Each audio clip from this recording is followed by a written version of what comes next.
Well, at last, we're remembering that government has certain legitimate functions which it can perform very well, that it can be responsive to the people, that it can be humane and compassionate, but that when it undertakes tasks that are not its proper province, it can do none of them as well or as economically as the private sector.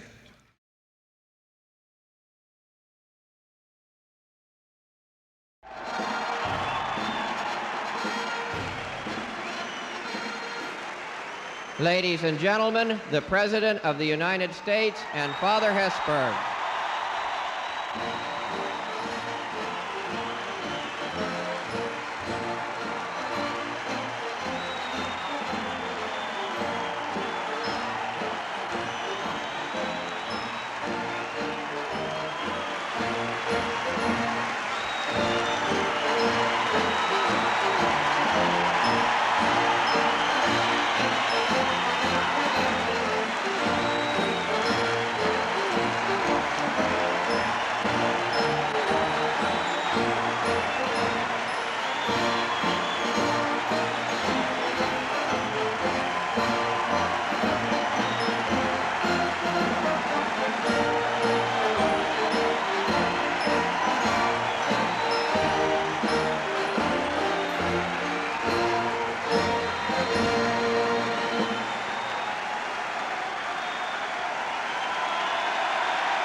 The degree of Doctor of Laws honoris causa on a world statesman who presides over the crucible within which the differing foreign policies of over 150 countries confront each other. Only a man with the patience, tact, and subtlety of this former Austrian ambassador. And with great gratitude for what he has done today, coming to us for the very first time out of Washington after his terrible accident, may I present to you Dr. Ronald Reagan, the President of the United States of America.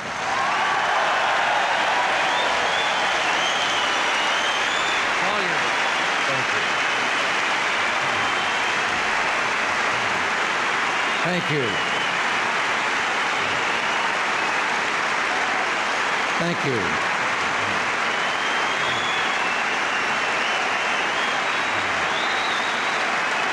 Thank you very much.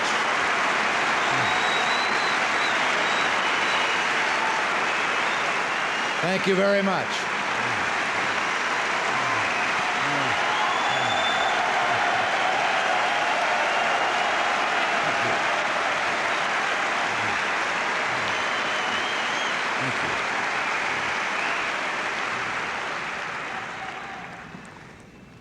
Father Hesburgh, I thank you very much, and for so many things. The distinguished honor that you've conferred upon me here today, I must say, however, compounds a sense of guilt that I have nursed for almost 50 years. I thought the first degree I was given was honorary.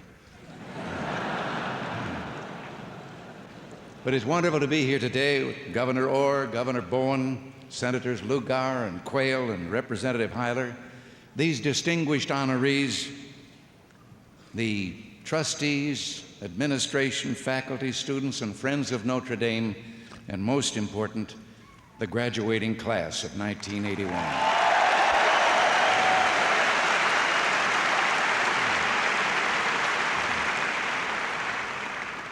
Nancy and I are greatly honored to share this day with you, and our pleasure has been more than doubled because I am also sharing the platform with a long-time and very dear friend, Pat O'Brien.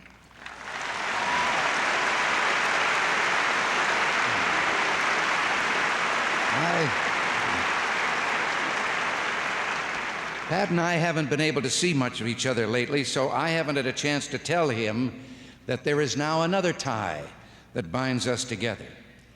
Until a few weeks ago, I knew very little about my father's ancestry. He had been orphaned at age 6. But now I've learned that his grandfather, my great-grandfather, left Ireland to come to America, leaving his home in Ballyporeen, a village in County Tipperary in Ireland, and I have learned that Ballyporeen is the ancestral home of the O'Briens.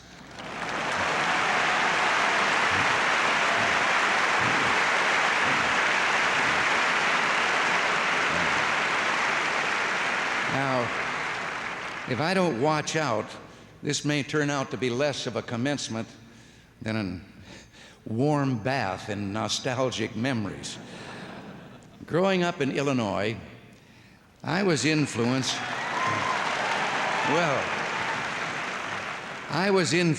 by a sports legend so national in scope that it was almost mystical.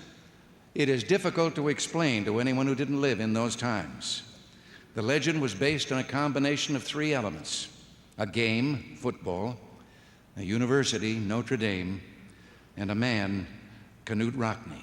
There's been nothing like it before or since. My first time to ever see Notre Dame was to come here as a sports announcer 2 years out of college to broadcast a football game. You won, or I wouldn't have mentioned that. A number of years later, I returned here in the company of Pat O'Brien and a galaxy of Hollywood stars for the world premiere of Knute Rockne All-American, in which I was privileged to play George Gipp. Now,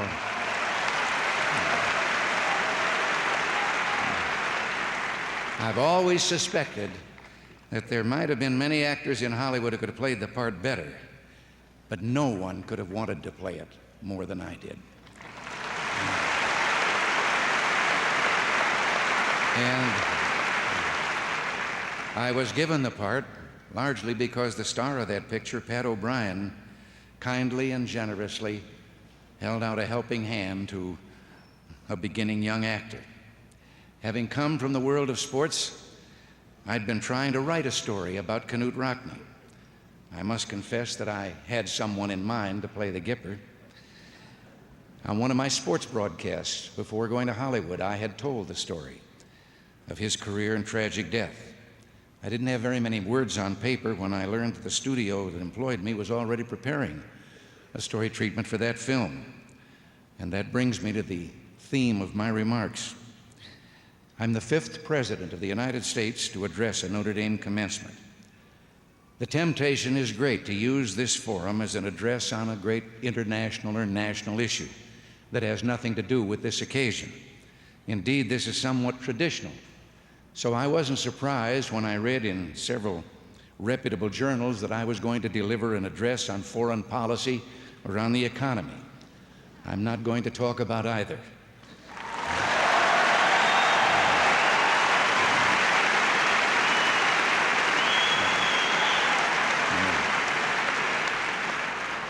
But by the same token, I'll try not to belabor you with some of the standard rhetoric that is beloved of graduation speakers. For example, I'm not going to tell you that you know more today than you've ever known before or than you will ever know again.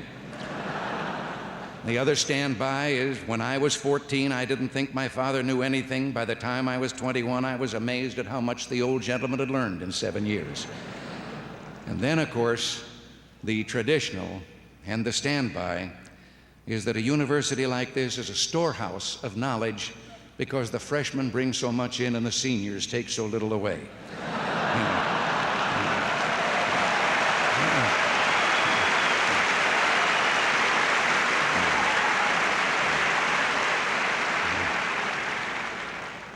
You members of the graduating class of 1981, I don't really go back that far, are what behaviorists call achievers. And while you will look back with warm pleasure, your memories of these years that brought you here to where you are today, you are also, I know, looking at the future that seems uncertain to most of you, but which, let me assure you, offers great expectations. Take pride in this day. Thank your parents, as one on your behalf has already done here. Thank those who've been of help to you over the last 4 years. And then do a little celebrating. You're entitled.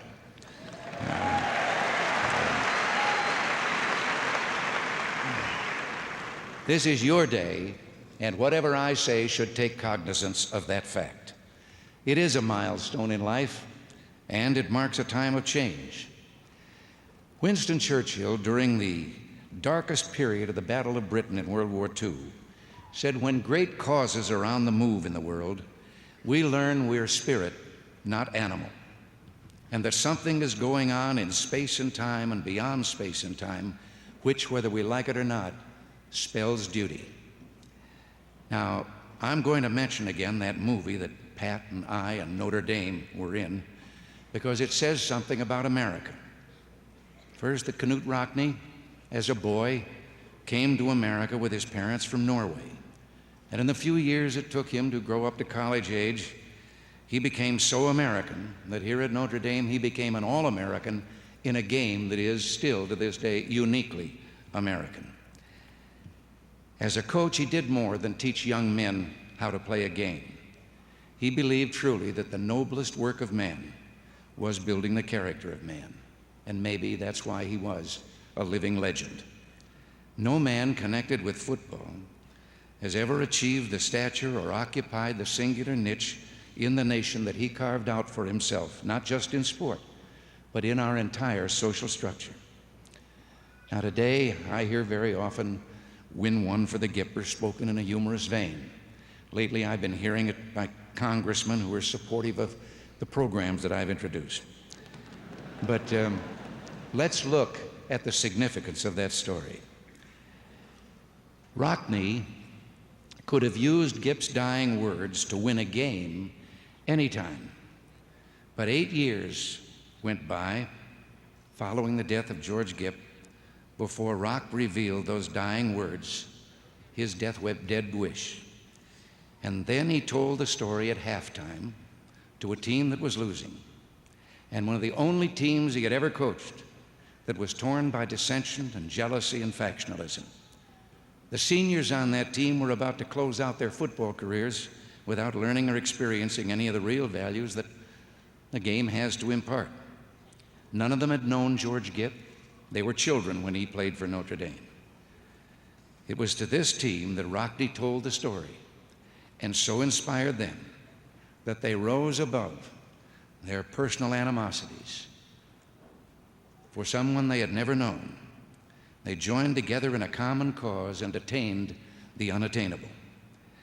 We were told when we were making the picture of one line that was spoken by a player during that game, we were actually afraid to put it in the picture. The man who carried the ball over for the winning touchdown was injured on the play. We were told that as he was lifted on the stretcher, he carried off the field, he was heard to say, "That's the last one I can get for you, Gipper." Now, it's only a game, and maybe to hear it now afterward, and this is what we feared, it might sound maudlin and not the way it was intended. But is there anything wrong with young people having an experience, feeling something so deeply, thinking of someone else to the point that they can give so completely of themselves. There will come times in the lives of all of us when we'll be faced with causes bigger than ourselves, and they won't be on a playing field. This nation was born when a band of men, the Founding Fathers, a group so unique we've never seen their like since, rose to such selfless heights. Lawyers, tradesmen, merchants, farmers, 56 men achieved security and standing in life, but valued freedom more. They pledged their lives, their fortunes, and their sacred honor. 16 of them gave their lives, most gave their fortunes, all preserved their sacred honor. They gave us more than a nation. They brought to all mankind for the first time the concept that man was born free, that each of us has inalienable rights, ours by the grace of God, and that government was created by us for our convenience, having only the powers that we choose to give it. Now, this is the heritage that you're about to claim as you come out to join the society made up of those who've preceded you by a few years, or some of us by a great many. This experiment in man's relation to man is a few years into its third century. Saying that may make it sound quite old, but let's look at it from another viewpoint or perspective. A few years ago, someone figured out that if you could condense the entire history of life on Earth into a motion picture that would run for 24 hours a day, 365 days, maybe on leap years we could have an intermission, this idea that is the United States wouldn't appear on the screen until 3.5 seconds before midnight on December 31st. And in those 3.5 seconds, not only would a new concept of society come into being, a golden hope for all mankind, but more than half the activity, economic activity in world history would take place on this continent. Free to express their genius, individual Americans, men and women, in 3.5 seconds would perform such miracles of invention, construction, and production as the world had never seen. As you join us out there beyond the campus, you know there are great unsolved problems. Federalism, with its built-in checks and balances, has been distorted. Central government has usurped powers that properly belong to local and state governments. And in so doing, in many ways, that central government has begun to fail to do the things that are truly the responsibility of a central government. All of this has led to the misuse of power and preemption and prerogatives of people and their social institutions. You are graduating from a great private, or if you will, independent university. Not too many years ago, such schools were relatively free from government interference. In recent years, government has spawned regulations covering virtually every facet of our lives. The independent and church-supported colleges and universities have found themselves enmeshed in that network of regulations and the costly blizzard of paperwork that government has demanded. 34 congressional committees and almost 80 subcommittees have jurisdiction over 439 separate laws affecting education at the college level alone. Almost every aspect of campus life is now regulated: hiring, firing, promotions, physical plant, construction, record keeping, fundraising, and to some extent, curriculum and educational programs. I hope when you leave this campus that you will do so with a feeling of obligation to your alma mater. She'll need your help and support in the years to come. If ever the great independent colleges and universities like Notre Dame give way to and are replaced by tax-supported institutions, the struggle to preserve academic freedom will have been lost.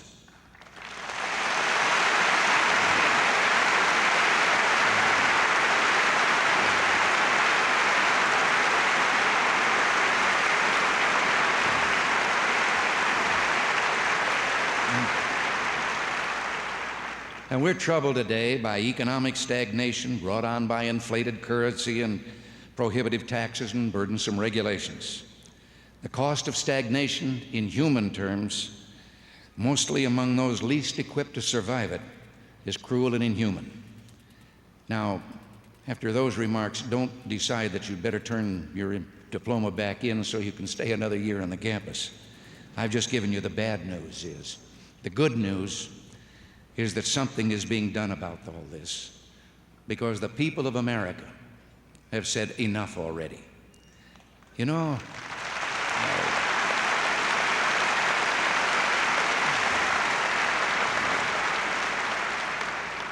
we who had preceded you had just gotten so busy that we let things get out of hand. We forgot that we were the keepers of the power, forgot to challenge the notion that the state is the principal vehicle of social change, forgot that millions of social interactions among free individuals and institutions can do more to foster economic and social progress than all the careful schemes of government planners. Well, at last, we're remembering that government has certain legitimate functions which it can perform very well, that it can be responsive to the people, that it can be humane and compassionate, but that when it undertakes tasks that are not its proper province, it can do none of them as well or as economically as the private sector.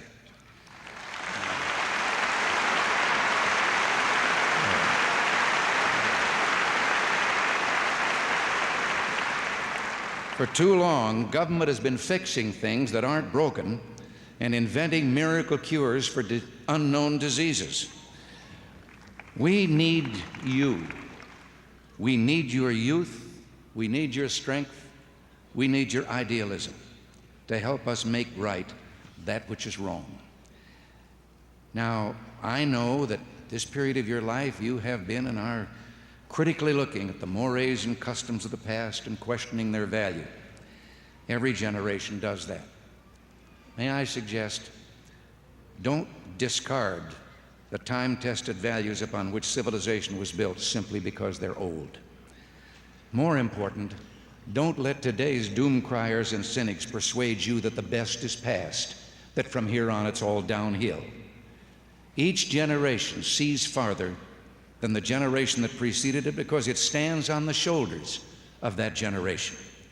You're going to have opportunities beyond anything that we've ever known. The people have made it plain already. They want an end to excessive government intervention in their lives and in the economy, an end to the burdensome and unnecessary regulations, and a punitive tax policy that does take from the mouth of labor the bread it has earned. They want a government that can not only continue to send men across the vast reaches of space and bring them safely home, but that can guarantee that you and I can walk in the park or our neighborhood after dark and get safely home.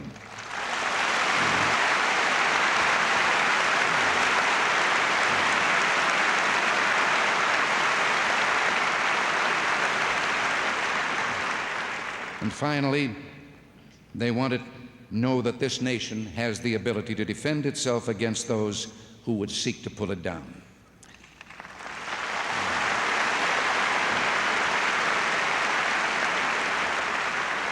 And all of this, we the people can do. Indeed, a start has already been made. There's a task force under the leadership of the Vice President, George Bush, that is to look at those regulations I've spoken of. They have already identified hundreds of them that can be wiped out with no harm to the quality of life, and the cancellation of just those regulations will leave billions and billions of dollars in the hands of the people for productive enterprise and research and development and the creation of jobs.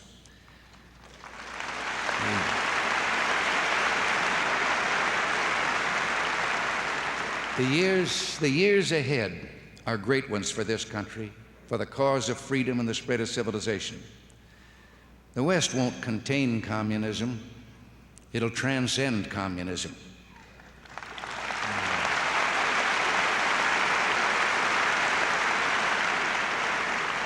It won't bother to dismiss or denounce it. It will dismiss it as some bizarre chapter in human history whose last pages are even now being written. William Faulkner, at a Nobel Prize ceremony some time back, said, "Man would not only endure, he will prevail against the modern world because he will return to the old verities and the truths of the heart."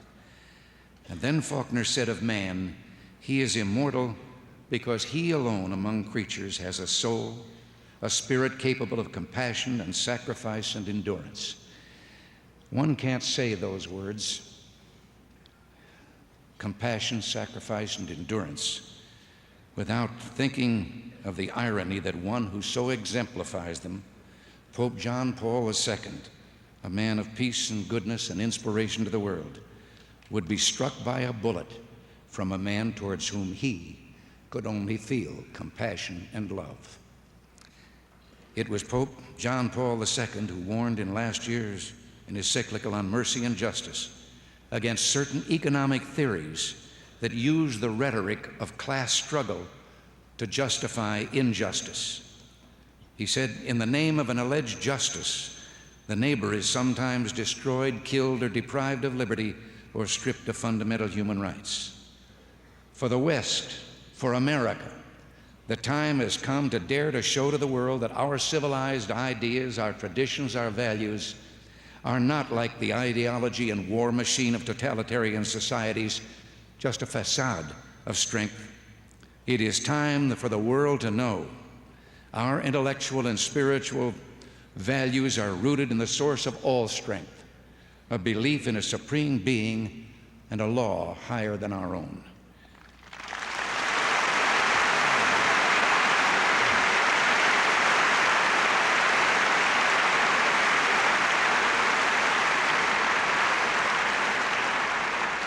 When it's written, history of our time won't dwell long on the hardships of the recent past.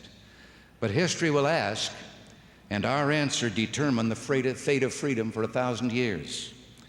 Did a nation born of hope lose hope?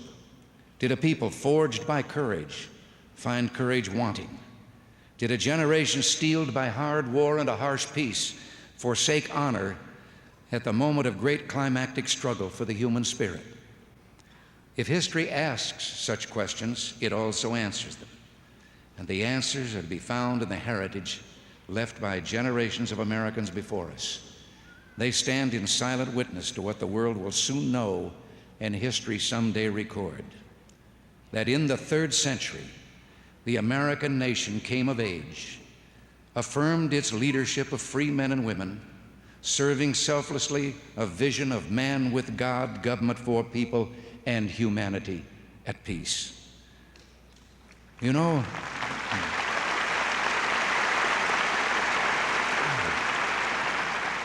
a few years ago, an Australian Prime Minister, John Gordon, said, "I wonder if anybody ever thought what the situation for the comparatively small nations in the world would be if there were not in existence the United States, if there were not this giant country prepared to make so many sacrifices." This is the noble and rich heritage rooted in great civil ideas of the West, and it is yours.